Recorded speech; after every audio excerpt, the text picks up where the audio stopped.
Oh man, who needs a healthy roster? Apparently, the Trailblazers don't. About half their roster out on Tuesday, and they got a win over Atlanta. And they had half their roster out tonight, and then some during the game, and they still managed to grab the victory over the Toronto Raptors, 112 to 103 in Toronto. Welcome into the fifth quarter. Chris Burkhardt here with you. If you want to join the conversation with us today, just head on over to youtube.com, type in Rip City Radio. You can chat there. Or, of course, the tried and true way. It's never changed. It's always been the same. 503-248-0620. I know all you guys should have that thing put in your contacts, your speed dials. Speed dial's not a thing. That's how you know how old I am, right? So you guys know what to do. Dial in. Talk to me a little bit about this game. It was a good performance from your Trailblazers. Started out a little bit slow. Interestingly enough, this game was a little bit like that Atlanta game where it just felt like the first team to, kind of go on a run would be the team that grabbed control. Now the Raptors looked good early. They did start 4 of 5 from beyond the arc. They took the early 21-7 lead. Meanwhile, Portland was struggling. They were just 1 of 7 from deep at that point. And then, Toronto, like I said, they started all right, but they really couldn't get anything going either. And of course, Denny Avdia did the best he could to keep the Blazers in this game, scoring 14 points in that first quarter alone. And Scotty Barnes, RJ Barrett, they did whatever they could. It was 2 points from Scotty Barnes, 4 points from RJ Barrett, 3 points from Jamal Shed. Like they were doing their thing. And the first quarter, I was like, okay, this might be a bit of a game. Second quarter happens, and it's like, whoa, here we go. This is interesting. An 18-19 quarter in favor of the Raptors. Not a lot of offense in this one. And heck, I don't even know if it was a whole lot of defense. Just two teams who couldn't hit anything, no matter how hard they tried. The Blazers shot 34% in the quarter, 8 of 23. And the Raptors shot 39% in the quarter, 9 of 23. So it was a struggle from the field. But at halftime, it was a Raptors lead, 50-47. Shaden Sharp had 20 points, 5 rebounds. Denny Avdia had 14 points, 7 rebounds at the half. And then just like in that Atlanta game, right, it was the third quarter where the Blazers came out, took advantage, went on a run, and they ended up outscoring the Raptors 36-26 in that third quarter. The biggest lead in that quarter was 7 points. There were 7 lead changes, 4 times they were tied, but the Blazers did what they needed to do to get going. And then again, final score 112-102 because the Blazers just staved off any Toronto Raptors comeback that there was. That was a good performance there by your Trailblazers to get that second half victory. That's the victory, right? Now you're still in contention for that play-in. You're trying to gain some ground here on the Sacramento Kings with 5 games officially left now on the schedule. The bad is you were already without quite a few players, right? You were without Robert Williams. You were without Jeremy Grant. You were without DeAndre Ayton. You were without Scoot Henderson. You were without Jeremy Grant. You were without a lot. Anthony Simons becomes a late scratch too. And then in this game, unfortunately, Dwap Reith left with a knee injury and did not return. And then Tumani Kamara also left in this game in the second half and did not return. So unfortunate. We have no updates on either one of those. The Blazers did just say that Dwap Reith was out with a right knee injury. He was questionable to return, and then they officially ruled him out. And then Tumani Kamara was ruled out with a left ankle injury. Don't know what their status is moving forward. It is a little hairy considering that tomorrow is a back-to-back. Blazers play again tomorrow. We will see what happens when it comes to the roster. Now, taking a look at this basketball game that was played tonight, unfortunately, said the injuries were not good. But the Blazers, again, they took care of business. On the Raptors side of things, Scotty Barnes played 27 minutes. He had 5 points, 5 assists, 2 rebounds. RJ Barrett, 18 points. Orlando Robinson had 14, 10 points from Jamal Shed. Jacoby Walter had 9 points, 10 points for Jonathan Mogbo off the bench. Now, for your Trailblazers, that is where there's some cool things that happen. Denny Avdia, like we said, 14 points in that first half. He had another solid game, 26 points, 15 rebounds, 6 assists. He had 2 steals, 2 block shots as well. Donovan Clingan, 8 points, 13 boards. And then Shaden Sharp, right? Shaden Sharp. How can you talk about this game and not mention him? I had said to you guys all while that what I wanted to see over about the last 10 games was Shaden Sharp announce that he's here, right? I am here. Let me show you what I'm all about. Let me show you what the future of the Trailblazers is.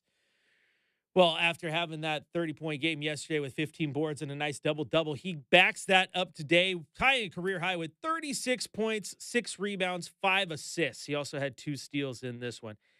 14 of 23 from the floor, 4 of 10 from beyond the arc. Just an absolutely solid performance from Shaden Sharp. Exactly what you wanted to see if you're a Trailblazer fan. Watching him get going, play with confidence as he did in this one, it just looked like he was, playing like he was a guy who knew what he was doing. I know that sounds weird, but there was no timidness to his game. And there hasn't been for the last few games. He's just going out there, playing hard, and playing like he's not thinking. He's just hooping. And when he does, he has good games like this. This game right here, it's a great one to have because you have it in your home, your own backyard. He is from Ontario. Let's go to Toronto. Let's show out in front of friends and family, parents, everybody, and just do absolutely amazing things. And as Trailblazers stat man Tom Habistro pointed out, 36 points is the most ever by a visiting Canadian in Toronto. So shout out Shaden Sharp for pouring it on. And Trailblazers PR also says that he recorded a career high 36 points tonight, giving him 30-plus points in back-to-back games for the second time in his career. He has scored 114 total points over the last 4 games, his most ever over any 4-game span. So when we said we wanted to see Shaden Sharp announce himself, we wanted to see Shaden Sharp say, hey, I am here. I am taking the step. I am ready to be a star. I think we might be seeing that happen. I hope we are seeing that happen. Getting a little end of season, run in, a little chemistry built with some players around him, and mainly just that confidence. But we said we wanted to see it, and he's putting it on full display. The most points ever scored by a visiting Canadian in Toronto. That's a good stat, Tom Habistro. And again, to do that in front of friends, family, and the Blazers get the win, heck yeah, I like that. I like that a lot. If you want to join the conversation, 503-248-0620 is that telephone number. And of course, you go to youtube.com, type in Rip City Radio, and you can get in on the chat there. We'll get out to the phone lines in just a second, making everyone get their calls. Let Shacker take care of everything over there. Tell you what, that producer chair, man, lots of buttons to push. Lots of buttons to push. It gets a little scary when you're back there sometimes. That's why I got Michael back there, the Shack man, taking care of business. But the Blazers, we talked about it in this one, that what do we need them to do? I want to go back before we get to the phones. What did we say in the pregame? Our keys to the game, right? One key to the game, can't let the other team shoot greater than 50%. Well, that one didn't happen. Blazers did hold the Raptors to 45% tonight. So check that one. The other one is, I said this, the two teams came into this one basically neck and neck when it came to rebounds per game, both around 44 per game. And it was ripe for a situation for a team to take advantage of it, right? One of these teams can take advantage of that and just go crash the glass. And if that team has a good winning margin in the rebound category, that team can win the game. That's what we said in the pregame show. Well, the Blazers out-rebounded the Raptors 54-35 in this one. Absolutely went to town on the glass.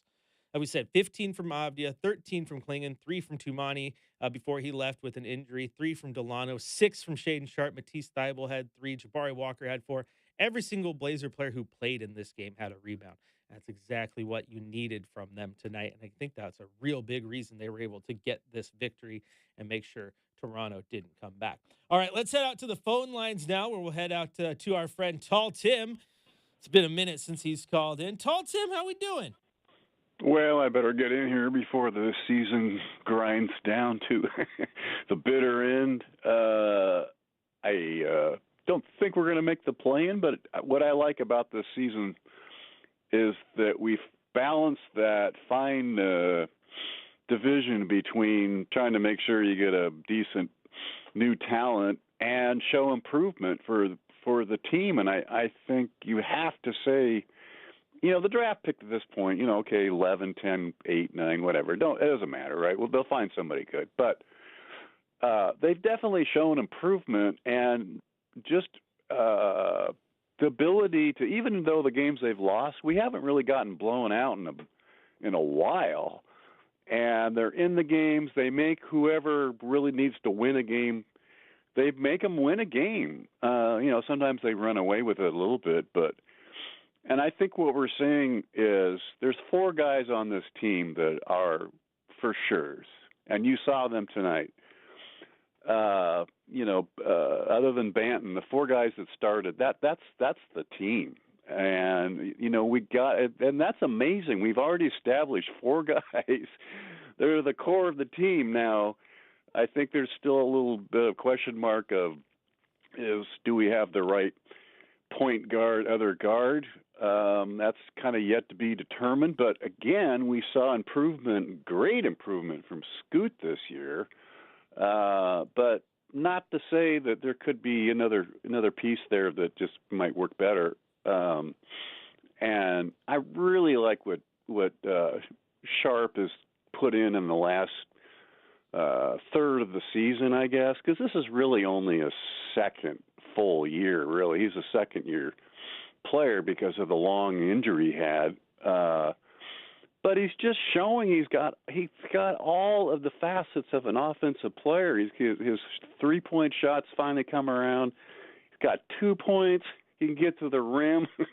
He could do everything, and he can stay on the floor because he's not just letting guys go by him on the other side. Denny is, I think, far and away kind of the spirit and the pep of this team. Klingon is, from when he started, where he was kind of tough to get his breath and stay minutes and be effective, find some way to be effective. He still needs to develop some shots, but he's come up huge way. He does stuff that not too many guys can do, and now he can play more minutes. And then Tamani, what can you say about that guy? He's already looks like a vet. He gets out there and he's just unbelievable, and his 3-point shots come a long way. So I'm super excited that we've got. I think I'm going to say 4 guys. Everybody else is kind of an if, and not everybody's going to get traded away, obviously. But what do you think? Do we got a quartet? well, Tim, thanks for the call as always. And a quartet, I like that. But hey, you do got a good core. That's for sure. The way that, like you said, I mean, outside Delano Banton, those are 4 guys that you want to build around, and then that's why you brought him in. That's why you drafted him. That's why you traded for him, right? That's why Joe Cronin lobbied hard to get Tamani Kamara thrown in that deal. That's why he sent Malcolm Brogdon and a pick when everyone thought Malcolm Brogdon was going to bring you a pick. He sent that out for Denny, right? That's why he went out there and drafted Shea and drafted Klingon at the 7th spot like that. That's why, right? Now, your point about the guards, is that it? Do you want is Scoot the guy to do it the rest of the way to take over? I still like Scoot. I don't think he's terrible. I know that he's had his ups and downs, but I still think he's growing. You mentioned like Shaden Sharp basically being a year 2 guy just because of injuries and timeout and this and that. So they're continuing to grow, and I like what they're doing. You're seeing it right there before your eyes. I mean, this team didn't fold over the last 2 games, despite the fact it was just the young guys out there. Again, no Jeremy Grant, no Anthony Simons, no DeAndre Ayton, none of those big vets, just the young guys going out there, growing together, playing together, and that thing can pay off big time in the long run. And the biggest thing, like you said, you can't say enough about Tumani Kamara. You end up saying nothing about him because you just can't find the right word to explain how awesome he's been. I hope this little ankle injury doesn't keep him out too long. Maybe he doesn't play tomorrow because back to back. That's a quick turnaround. But man, there's a lot of things right here that are special. And I'll tell you this one, Tim. You said that you don't think they'll make the play in. I don't think they'll make the play in. I don't think anyone really does. But with 5 games left, they're 2.5 back. You're like, Sacramento's struggling. Phoenix is struggling. There's that sliver of hope. And even if the hope is just a sliver, and we know that mathematically the odds are far against you, it's just kind of fun to be in that position, right? I said this in the pregame show. I think most people, myself included, thought this season was 100% going to be done at the trade deadline. There was your intrigue. It was gone. It's going to be tank season. We're just going to see how we fall in the lottery. Instead, there's 5 games left, and this season is not done. There's still stuff to play for. And I like that. I like that a lot. All right, if you want to join the conversation, 503-248-0620 is the telephone number. We now head out to Rita in downtown. Welcome into the fifth quarter. What do you got for us today? Hi, everyone. I just moved to Portland in September for a job. Well, And welcome. so I started out my first game actually in the arena was the Spurs Blazers when Chris Paul got ejected. And from then, I've been a regular. I'm going to the game on Sunday with the Spurs again. And I just like the growth in this team. Normally, I'm into a team with really seasoned veterans. I'm talking about like Chris Paul and Kyrie and things of that nature. So to me, the squad is young throughout. Even their veterans, they say like that's not a veteran to me, but the I just like the excitement. I like where they've come since the season began, and I definitely see the change in the pace of tonight. It started out, it started out a little creaky, but the third and on, that's how we need to finish. So the pace of the game, I really see the growth in the guys, and it's just a joy to watch. And more importantly, the way the coaches talk about the Blazers, even the opposing coaches, we're on the radar. They don't sleep on the Yeah. Blazers at all. And I enjoy the post games from the other coaches and how they admire the players that we do have. And I wish all the guys the best of health. And I'm still holding out that we'll make the tournament. And to me, we just have to get past Chicago. And I got a good feeling against us and the Spurs on Sunday. Well, I like the enthusiasm, Rita, and I just gotta say, you've been here since September. You've already latched on. There's always I room. have. There's always room on the Rip City. It's not a bandwagon; it's the fan wagon. Okay, and Rip City will welcome any newcomer. So welcome into the Rip City family, Rita. Appreciate you calling in, Thank and I you. do like that the first game you went to was Chris Paul getting ejected because not only did you get Oh, fun basketball, you got just awesome drama that is the NBA, some storylines. It's a beautiful thing. yeah, I was taken aback. I'm not, I did go there to see, it started out as, I'm going to go see the veterans come past Portland. But, now it's turned into something else. I'm totally a fan. I have the NBA app. I have to get the Blazer Vision, the whole thing, and I'm just into it. I, like on the way home from work downtown, I stopped to watch the game, and good luck to the guys in in their aspiration and their growth. And I haven't seen a bunch of young players on one squad in forever. It's ever. Not me, but they have a future if they can stay healthy. And I like the rotation I saw tonight, and I like the push in the third and to keep that going. And so if we could just keep this pace up and just play to the very end, we'll go far. And I still have hopes for the tournament, you guys. I'm one of them. Absolutely. Well, Rita, thanks for the call as always. It's, so I guess not as always. That's first time caller. Hopefully you call many more times. And just to point out too, the YouTube chat is already saying, "Welcome to Portland, Rita." So see, I told you, it's a very welcoming NBA family over here. We're not friends. We're an NBA family. Okay. But I want to hint on one thing Rita said right there before we go to break. She talked about how she likes to listen to the other team's press conferences, the other coach, and how we're on the radar. And what I love about that is A, that's a good point, and B, she's so right because early in the season, nobody was talking about Denny Avdia. Nobody was talking about Tumani Kamara, right? They were flying under the radar, right? It's like, it's just that Portland team. We're just going to go in, take care of it. No, now you're getting these post-game press conferences. Man, what do you think about Tumani Kamara? He played really good. What do you think about Denny Avdia? And coaches are talking about him. People are taking notice, and that's a really, really good thing. It used to be here, as the longtime fans know, it was always just right about Damian Lillard, right? CJ McCollum, and the vets, the veteran-laden team where you knew what you were going to get all the time. Just like Rita said, she likes to watch the vets too, right? But there is something special about the young team because you get to watch them grow right before your eyes. And you see it, but then when you notice that the other people who aren't watching the team 24/7 start to see it, when the other coaches come in and they're talking about Tumani Kamara and Denny Avdia like crazy, that's when you start to get that little grin, right? That little Joker grin. Yeah, that's right. We're coming.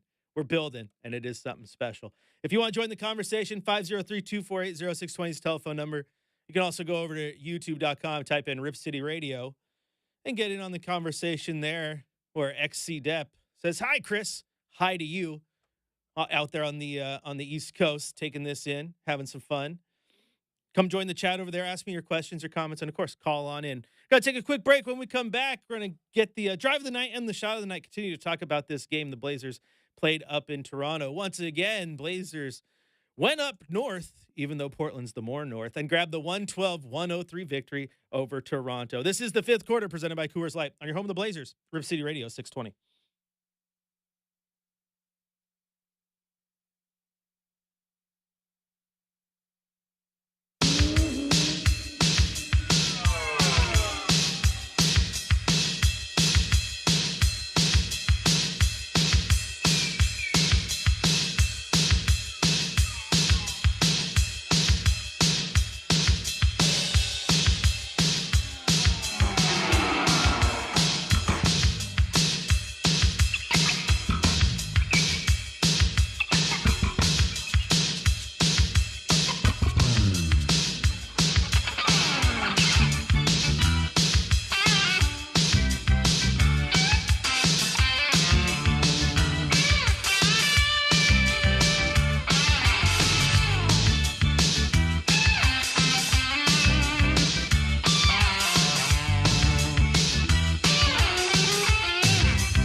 Walter for three. That's no good. Rebound Sharp.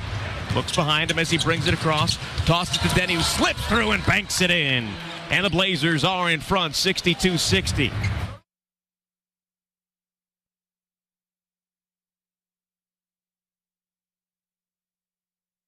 Here's Van, takes off the lob to Klingon.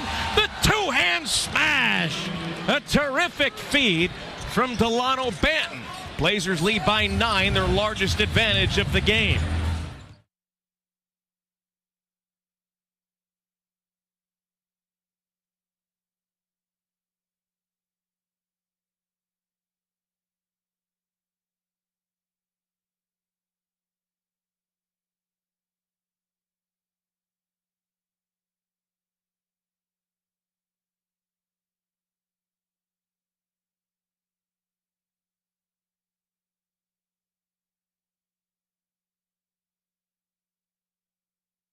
Welcome back into the fifth quarter. Chris Burkhardt here with you.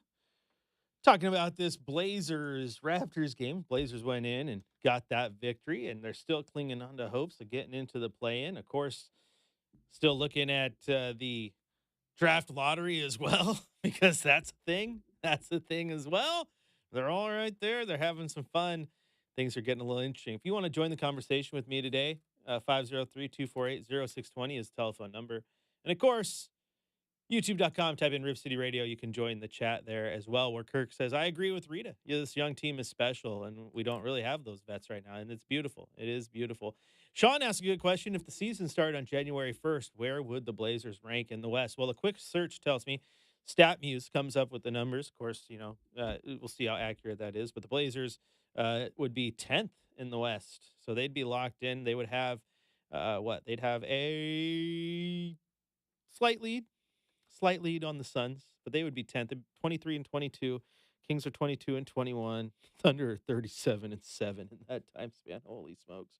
Warriors would have jumped up. There's where the movers are. The Warriors have the second best record since January 1st. The Lakers have the third best record in the West, just counting the West. And so, but still, you'd be fully entrenched in the play-in. You wouldn't be 3 games back looking in. You'd be fully entrenched in it. So it's been a fun little run, and really it's been really, really good here since the last probably 2 months. Right now, I thought since the beginning of the year, teams really kind of, or like guys like Scoot Henderson, sorry, struggling. Whew. Scoot Henderson played really well ever since the turn of the calendar, right? And the team has found their groove. Denny Avdia has been incredible. So there's a lot there to think about. But man, overall, it's been fun right now that you're playing good basketball, and you can think about these things, see where they are, and understand that the play-in is a realistic thing. Now, you would hope that this is just something they continue to build on, right? It's not something that, hey, they did this right here, and now next season comes and they take a step back. That would be a failure. That's not what you want. We cannot do that. We got to keep moving forward, churning forward, right? But it is nice to see that they're out here, they're doing this stuff. The young kids are growing. That's all we've asked about all year long. That's all we've asked for all year long. Watch the young guys grow. I don't care about wins and losses, it's about how you play, right? And the Sacramento game was the weird outlier because it just felt like the team was tired. They were lethargic, didn't really show up the way you needed them to, right? But it felt like earlier in the year, there was a lot more of those. And I look at these last few games, quite honestly, and you can go over their schedule and like, okay, they play Cleveland, they play Boston. They lose those games, but they played their hearts out, right? Played their hearts out and just got beat by 2 championship caliber teams in the end when it was all said and done. Okay, then you look at the game in New York. New York got a little bit of redemption, right? They beat them up physically when the Blazers they got tired towards the end and they couldn't keep up with just the pure physicality. But I don't think they really waved the white flag in that one, okay? But then you get Atlanta and Toronto, and you go in missing half your roster. You lose Dwapa and Tumani early in the game, and you just keep going. You just keep attacking. You just play together, and you get 2 wins. That could have very easily been losses when, again, you consider all the things that happen injury-wise, roster-wise. And you look at the Blazers, since Sean asked that question, like who has the best record, since the beginning of the year. Well, let's go through like some of the losses, right? So the last losing streak the Blazers put together, they lost 4 in a row before this little 2-game streak. And as I mentioned, that was Boston, Cleveland, Sacramento, New York. That's a play-in team in Sacramento and the 3 top teams in the East. That's what that is, right? So you look at that 4-gamer and you're like, huh? You played some really good teams. Some of them you played pretty well, right? But you can understand, okay, we're building. I understand what's going on here, okay? And then you go back and you look at the next little losing streak they had when they had a 5-game losing streak. Well, that 5-game losing streak that they had was Boston, Oklahoma City, Detroit, Golden State, and New York. Okay, Detroit's the 6th team in the East. We already know New York and Boston. Golden State's the 5th team at this playoff teams and teams that are going to try to make noise and make a run. Okay, that's the point here. Beat Philadelphia, then they got a loss to Cleveland. We're going backwards here. Okay, then you go to the beginning of February. They lost 4 in a row. Minnesota, Denver, Los Angeles. That's playoff teams right there. Los Angeles currently third in the West. Denver's fourth. Minnesota is seventh. When the dust settles, they very well could be sixth. There's still a lot to play for there in that top end. I mean, currently Golden State is fifth. Memphis is sixth. Minnesota is seventh. They're all 19 and a half back. So there's still a lot to play for in that stretch. Point is, friends and family, it's like I told Rita, we're a Rip City family. Their losses since the beginning of the year are all good teams. You go back to January, they lost to Oklahoma, Houston, LA, Brooklyn, Miami, Dallas. Now you look at Brooklyn and Miami. Okay, well, Miami is a play-in team. Brooklyn's on the outside. So there's your first team, really, that they lost to. That is a non-playoff team, and you got to go back to January 14th to find that. Then they got Detroit, LA. There was that L against Philly. Dallas, they lost to San Antonio. Point is, and now you're in December, but the point is some of those teams lost San Antonio twice, lost to Utah, taking L's against teams that they probably shouldn't. But these little losing streaks they've had have been against teams that are really, really freaking good in this second half of the year. And so to go in, not fully healthy, get these wins against Atlanta and Toronto, I think that's huge. I like what that does for the young roster. I love what that does for Denny. I love what that does for Shea. I love what that does for Donovan Clingan. I think that's a good thing. And as Kirk pointed out, he kind of laughed at me here. Basically that, hey, no one has talked about Clingan. He's like, Chris, you were right. That whole Clingan could only play 15 minutes narrative was silly. I was beating that drum since Thanksgiving.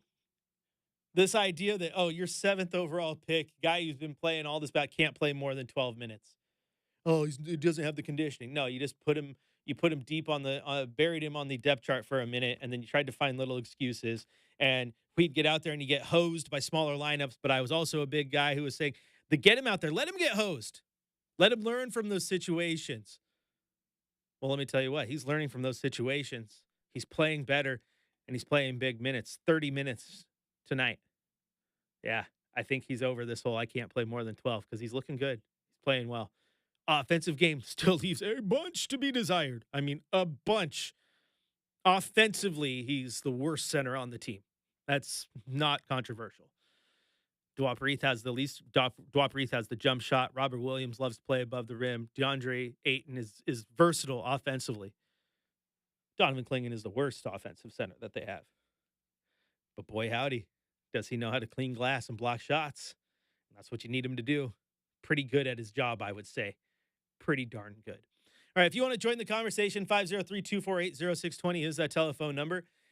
And of course, you can head on over to youtube.com, type in Rip City Radio, and join the conversation there as well. We're going to take a quick break on the fifth quarter. When we come back, we're going to head to the coach's corner, hear what Coach Billups had to say following this victory.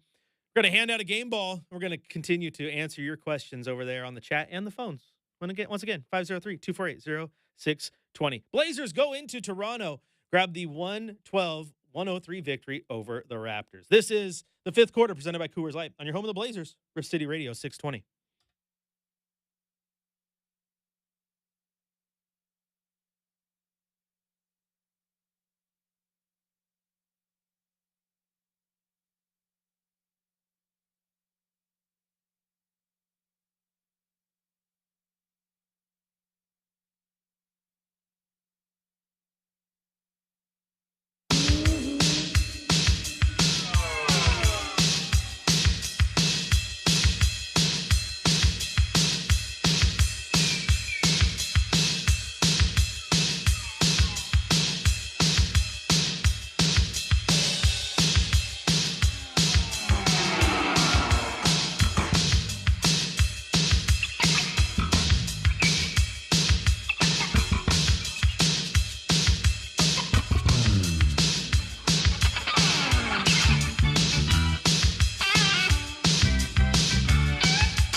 Dang, Shacker, I wanted to move to the country, eat a lot of peaches. Should have played that one yesterday when they were in Georgia, or Tuesday when they were in Georgia. We got to get Brendan. We got to get Brendan up on that. Well, good pull, though. I appreciate that. It is time now for the Coach's Corner here on the fifth quarter. Let's go to Toronto, hear what Coach Billups had to say following this victory over the Raptors. I just thought he played just a really mature game. That team, you give him a lot of credit. Darko's doing an incredible job. He got them pressure in, and, I mean, we really struggled with their pressure. But we ended up kind of getting calmed down in the game, certain spots. But I didn't think Shaedon got sped up at all, which is an incredible compliment for a young player. And the way that they're pressuring, they can make it difficult for you. So I was really impressed with him. Only one turnover, too, knowing he's going to kind of playing a lot of backup point guard without Scoot and Ant out there. Delano's playing some, but yeah, I was really impressed with his game. I really was. It was like poetry in motion out there. The word that keeps coming out from him and you is being aggressive. That's what you're asking of him. So when you see him being aggressive and able to take care of the ball, like you just mentioned, I mean, that's the perfect pairing, right? Well, it is. It is. I mean, to me, it's just, he's learning how to be aggressive and pick his spots, and he's doing a really good job with it. And even if, he goes 14 for 23 tonight, but even if that was 10 for 23, the quality of shots that he's taken has been really good. You obviously not going, that's a heck of a percentage that he shot tonight. You're not going to do that every night. But it's just about how you play, the intention that you play with. Did some playmaking as well, some tough rebounds as well. So I was very impressed with his game. Coach, Danny had another great performance tonight. But what is for him the next step in terms of game and also mentality? I think his mentality is where it needs to be and where it needs to stay. I don't think there's another step for that. He's been very aggressive. He's playing really hard. He's attacking at all times. His game is kind of coming around.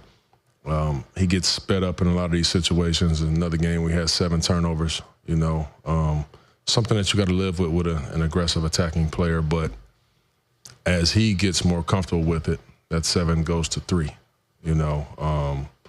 but only that, it just takes time. He's playing with the most freedom he's ever had. He's playing with the basketball more than he's ever done before. And the more you do it, the more comfortable you get. But obviously, Denny is playing amazing. And also, just to follow up this question, like we're seeing this group of young players, like compared to last year, like how much they have improved. Overall, what have been the keys to that? I think opportunity. Opportunity and just being in these situations a lot more this year, and even the times where obviously we're not very healthy right now as a team, but. Even the times that we have been healthy, these guys that we're talking about are in the rotation, playing a ton of minutes. Their roles fluctuate, depending on the health of our team and who's playing. But they've been aggressive the entire time. So, Shaedon's role has changed 2 or 3 times on our team this year. So has Denny's. If DA's playing or if Ant's playing, Jeremy's playing, they get less shots, less usage. But they're learning how to do it and be effective no matter who plays, which is a pretty good sign. Not a ton of scoring tonight off the bench, Coach, but when you look at the box score, all the guys are in the plus off the bench tonight. What did you think of the way the reserves played tonight? I thought they did a good job of just bringing energy.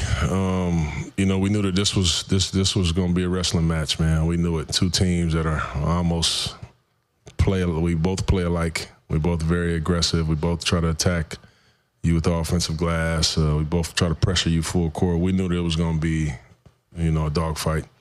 So I wanted our guys to come off of our bench and just play with a ton of energy. I don't care who makes shots or not. Just bring the energy, knowing that we were going to need it. So I was proud of all of those guys. Guy like Manaya, he rarely plays. Roops, he rarely plays, but they were ready when they checked in the game. Wap, I thought was good. Jabari, Tease was his normal self, really good out there. So they gave us the spark we needed. You talked about You talked about Shaden's aggressiveness. Is that something you feel like you've been on him about, or in terms of the last few years, or anything else that you've been trying to get him to hone in on, and obviously leading to performance like tonight? Yeah, I have been. I've really challenged Shaden in that department because I want to push him and see how far he can go. And I think when he's aggressive, he learns more about himself. He learns more about his game. And when you're not, there's always more that you leave the game and say, dang, if he was a little more aggressive, he probably could have got to this. So I think Shaden is learning so much about himself, while being aggressive the entire time. And we're all learning at the same time.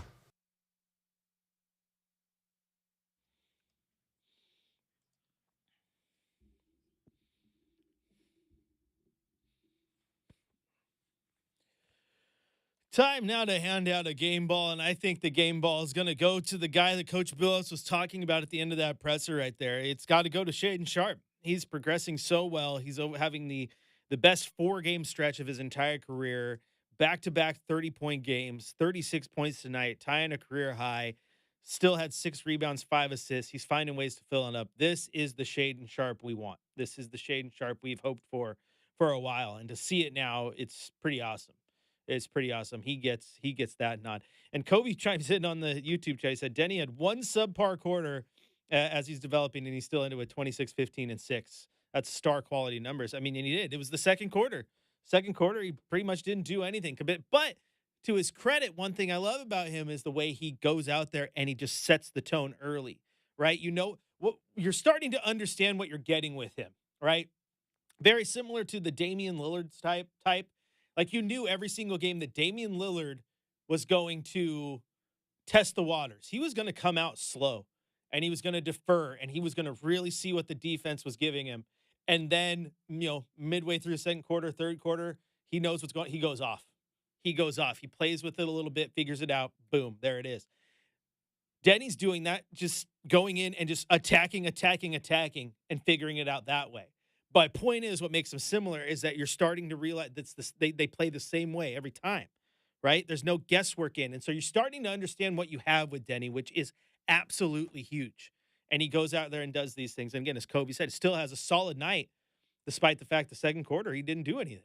He comes in, he played 7 minutes in the second quarter because he was a killer in the first. He had 0 points. 0 points in the second quarter. First quarter, he played 11 minutes, 4 rebounds and assists, 14 points, right?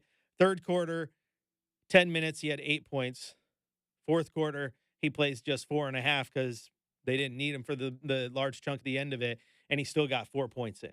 So a solid game for Denny, all things considered, to end with 26, 15, and 6. That's big time. That is big time. All right, I think that's going to do it for us tonight, though, because we got to get out of here because we get to do it all again tomorrow, friends. Excuse me, family.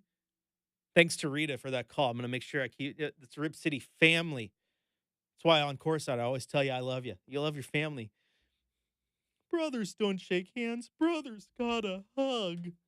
Great movie. Might go home and watch it. Once again, Blazers take down the Raptors 112-103 tonight in Toronto. They will be back in action tomorrow on the road, wrapping up this 5-game road trip in Chicago. Tip-off at 5 p.m. I will have Blazers game day for you at 3 o'clock. Sean Hyken, our Trailblazers insider with the Rose Garden Report, will be joining us in studio.